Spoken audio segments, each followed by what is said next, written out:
Allez, vous irez prendre quelques carrés de chocolat après avoir vu ce reportage. À Langres, en Haute-Marne, la Maison Henri s'est imposée comme une institution incontournable, reconnue pour ses chocolats artisanaux élaborés avec un savoir-faire transmis de génération en génération.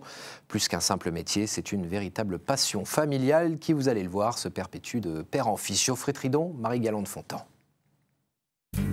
Un rideau de chocolat, la touche finale de ces pralinés. Une couche protectrice des saveurs qui ne se révéleront qu'au moment où l'on croquera dedans. Donc là, on travaille vraiment une valeur sûre. On est sur un praliné amande noisette, donc caramélisé, un praliné à l'ancienne, recouvert avec des amandes caramélisées pour amener vraiment un côté croquant, assez croustillant. Et le tout enrobé dans un chocolat noir à 70%.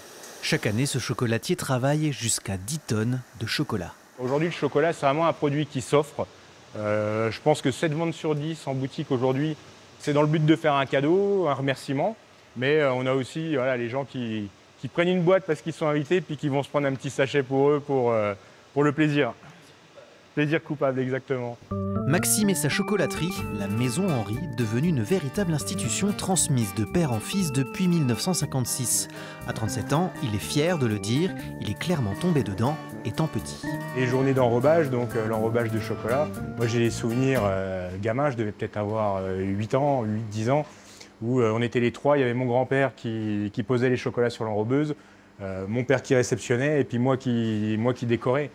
Et ça, c'est des souvenirs, c'est des beaux souvenirs, oui. Là, vous voyez, ça, c'est la boutique du temps de mes grands-parents. En 2019, Maxime reprend l'entreprise familiale avec de nouveaux projets. Le dernier date d'il y a 3 semaines seulement. Un tout nouveau laboratoire dans lequel un souvenir d'enfance s'apprête à revoir le jour. Mon grand-père fabriquait son chocolat en partant de la fève de cacao.